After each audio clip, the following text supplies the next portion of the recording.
Terimalah salam hangat dari kami, HKBP Kernolong, HKBP tertua di Pulau Jawa.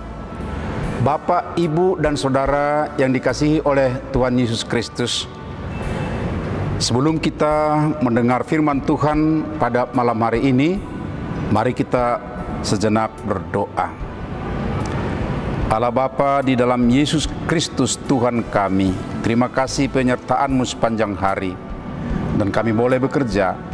Di saat kami mau beristirahat, biarlah Tuhan atas firman-Mu yang sebentar kami dengar, kami boleh diteguhkan, dikuatkan untuk semua apa yang kami lakoni sepanjang hari ini, dan juga untuk menuntun kami ke depan untuk boleh semakin baik dalam semua aktivitas kami. Terima kasih ya Bapa, di dalam anak-Mu Yesus Kristus kami berdoa dan bersyukur. Amin. Firman Tuhan untuk bacaan pada malam hari ini sesuai dengan Almanak AKBP tertulis dalam 1 Korintus 10 ayat 1 sampai ayat 33, dan pembimbing renungan di ayat 27 mengatakan, kalau kamu diundang makan oleh seorang yang tidak percaya dan undangan itu kamu terima, makanlah apa saja yang dihidangkan kepadamu tanpa mengadakan pemeriksaan karena keberatan hati nurani. Makanlah apa saja yang dihidangkan kepadamu. Persoalan makan akhir-akhir ini makin serius diperhatikan oleh manusia atau orang di sekitar kita. Tuan rumah dulu enak saja menghidangkan sesuatu, lalu tetamu akan memakannya. Kalau sekarang amit-amit ada banyak pantangan makanan tetamu, mulai dari jenis dan jumlah makanan, bahkan waktu untuk makan pun, karena ada berbagai hal yang dijaga, mulai dari kesehatan dan ideal timbangan tubuh agar tetap sehat. Namun ada satu hal lagi yang sering mengganjal dalam kebersamaan dengan sesama dalam masyarakat, bahkan sesama orang yang mengaku beriman kepada Kristus, yang berkaitan dengan makanan. Di daerah tertentu, di waktu saya pernah melayani di daerah itu, warga HKBP ada yang dikenai peringatan hingga skors 3 bulan jika mengikuti pesta di mana tuan rumah karena Kristen aliran tertentu tidak menyediakan makanan khas, yaitu saksang Batak. Alasannya, kalau warga HKBP tuan rumah selalu menyediakan makanan saksang yang bukan khas Batak bagi mereka itu. Tapi kenapa ketika mereka menjadi tuan rumah, mereka tidak menyediakan makanan khas yang cocok dengan kita?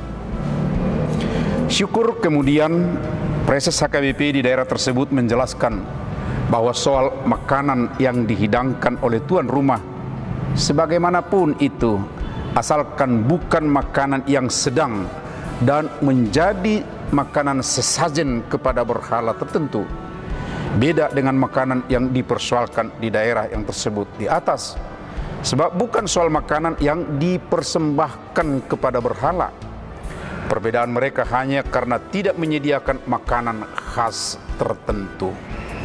Ketika pimpinan distrik tersebut mengingatkan bahwa soal makanan, bahkan berpantangkan makanan tertentu, sesungguhnya sudah diselesaikan secara teologis pada masa Rasul Paulus di Jemaat Korintus, yaitu bacaan dan renungan pada malam hari ini. Poin renungan malam ini justru mengingatkan agar menghargai tuan rumah.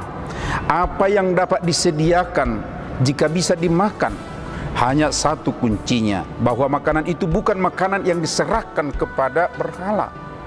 Sebelumnya Paulus juga mengatakan bahwa kunci untuk mengambil keputusan etis dalam situasi temporer. Di ayat 23 dia katakan segala sesuatu diperbolehkan, benar, tetapi bukan segala sesuatu berguna.